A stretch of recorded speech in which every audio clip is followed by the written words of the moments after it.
जानिए पराशर ऋषि के बारे में 8 खास रहस्य। दोस्तों, आप जिस वीडियो को देखने जा रहे हैं वो हिंदू पौराणिक कथाओं और लोक कथाओं तथा महाभारत से प्रेरित है। दोस्तों, इस वीडियो को शुरू से लेकर अंत तक जरूर देखिए। दोस्तों, ऋषि पराशर जी एक दिव्य और अलौकिक शक्ति से संपन्न ऋषि थे। उन्होंने धर्मशास्त्र, ज्योतिष, वास्तुकला, आयुर्वेद, नीतिशास्त्र विषयक ज्ञान को प्रकट किया। उनके द्वारा रचित ग्रंथ बृहत्प्राशर होराशास्त्र, लघुप्राशरी, बृहत्प्राशरी या धर्म संहिता, पराशर धर्म संहिता, पराशरोदितम, वास्तुशास्त्रम, पराशर संहिता, आयुर्वेद पराशर महापुराण, पराशर नीतिशास्त्र आदि मानव मात्र के लिए कल्याणार्थ रचित ग्रंथ जगह प्रसिद्ध हैं, जिनकी प्रासंगिकता आज भी बनी हुई है। जानिए ऋषि पराशर के बारे में 8 खास रहस्य। 1. माता पिता। ऋग्वेद के मंत्र दृष्टा और गायत्री मंत्र के महान साधक सप्त ऋषियों में से एक महर्षि वशिष्ठ के पौत्र महान वेदज्ञ, ज्योतिषाचार्य, स्मृतिकार एवं ब्रह्मज्ञानी ऋषि पराशर के पिता का नाम शक्तिमुनि और माता का नाम अद्यश्यंती था। पराशर बाष्कल और याज्ञवल्क्य के शिष्य थे। पराशर मुनि को भगवान शिव का 26वां अवतार माना जाता है। 2. पत्नी और सत्यवती। ऋषि पराशर ने निषादाज की कन्या सत्यवती के साथ उसकी कुंवारी अवस्था में समागम किया था, जिसके चलते महाभारत के लेखक वेदव्यास का जन्म हुआ। सत्यवती ने बाद में राजा शांतनु से विवाह किया था। पराशर के उलूक आदि पुत्र भी थे। भविष्य पुराण के अनुसार उलूक की बहन उलूकी का पुत्र वैशेषिक शाखा का प्रवक्ता कणाद हुआ। 3. महर्षि पराशर और वेदव्यास। महर्षि पराशर के पुत्र हुए ऋषि वेदव्यास, जिन्होंने महाभारत की रचना की थी। वेदव्यास का नाम कृष्ण द्वैपायन था। वेदव्यास की माता का नाम सत्यवती था। सत्यवती का नाम मत्स्यगंधा भी था, क्योंकि उसके अंगों से मछली की गंध आती थी और वह नाव खेने का कार्य करती थी।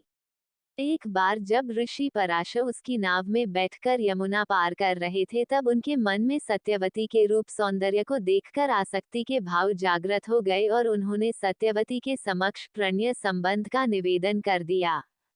दोस्तों, सत्यवती यह सुनकर कुछ सोच में पड़ जाती है और फिर उनसे कहती है कि हे मुनिवर, आप ब्रह्मज्ञानी हैं और मैं निषाद कन्या, अतः यह संबंध उचित नहीं है। तब पराशर मुनि कहते हैं कि चिंता मत करो, क्योंकि संबंध बनाने पर भी तुम्हें अपना कौमार्य नहीं खोना पड़ेगा और प्रसूति होने पर भी तुम कुमारी ही रहोगी। यह सुनकर सत्यवती मुनि के निवेदन को स्वीकार कर लेती है। ऋषि पराशर अपने योगबल द्वारा चारों ओर घने कोहरे को फैला देते हैं और सत्यवती के साथ प्रणय करते हैं। दोस्तों, बाद में वे ऋषि सत्यवती को आशीर्वाद देते हैं कि उसके शरीर से आने वाली मछली की गंध सुगंध में परिवर्तित हो जाएगी। आगे चलकर इसी नदी के द्वीप पर ही सत्यवती को पुत्र की प्राप्ति होती है। यही पुत्र आगे चलकर वेदव्यास कहलाते हैं। व्यास जी सांवले रंग के थे, जिस कारण इन्हें कृष्ण कहा गया तथा यमुना के बीच स्थित एक द्वीप पर उनका जन्म हुआ था, इसीलिए उन्हें द्वैपायन भी कहा गया। कालांतर में वेदों का भाष्य करने के कारण वे वेदव्यास के नाम से विख्यात हुए। 4. राक्षस सत्र यज्ञ। पराशर ऋषि के पिता को राक्षस कल्माशपाद ने खा लिया था। जब यह बात पराशर ऋषि को पता चली तो उन्होंने राक्षसों के समूल नाश हेतु राक्षस सत्र यज्ञ प्रारंभ किया, जिसमें एक के बाद एक राक्षस खींचे चले आकर उसमें भस्म होते गए। दोस्तों, कई राक्षस स्वाहा होते जा रहे थे।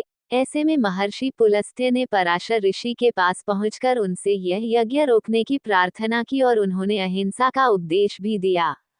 पराशर ऋषि के पुत्र वेदव्यास ने भी पराशर से इस यज्ञ को रोकने की प्रार्थना की।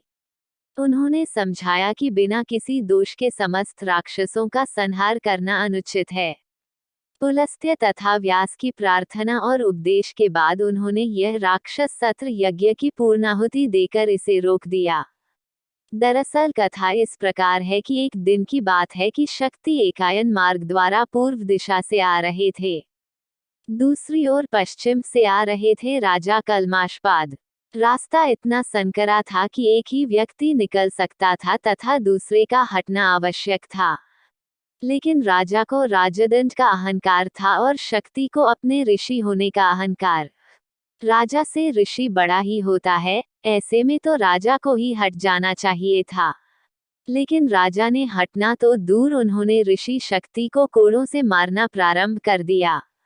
राजा का यह कर्म राक्षसों जैसा था, अतः शक्ति ने राजा को राक्षस होने का शाप दे दिया। शक्ति के शाप से राजा कल्माशपाद राक्षस हो गए। राक्षस बने राजा ने अपना प्रथम ग्रास शक्ति को ही बनाया और ऋषि शक्ति की जीवन लीला समाप्त हो गई। 5. पराशर की रचनाएं। ऋषि पराशर ने कई विद्याओं का ज्ञान प्राप्त कर उसे दुनिया को प्रदान किया था। ऋग्वेद में पराशर की कई ऋचाएं हैं। विष्णु पुराण, पराशर स्मृति, विदेहराज जनक को उपदिष्ट गीता, पराशर गीता, बृहत्पराशर संहिता आदि पराशर की रचनाएं हैं। 6. पराशर गीता। महाभारत के शांति पर्व में भीष्म और युधिष्ठिर के संवाद में युधिष्ठिर को भीष्म राजा जनक और पराशर के बीच हुए वार्तालाप को प्रकट करते हैं। इस वार्तालाप को पराशर गीता के नाम से जाना जाता है। इसमें धर्म कर्म संबंधी ज्ञान की बातें हैं। दरअसल शांति पर्व में सभी तरह के दर्शन और धर्म विषयक प्रश्नों के उत्तर का विस्तृत वर्णन मिलता है। 7.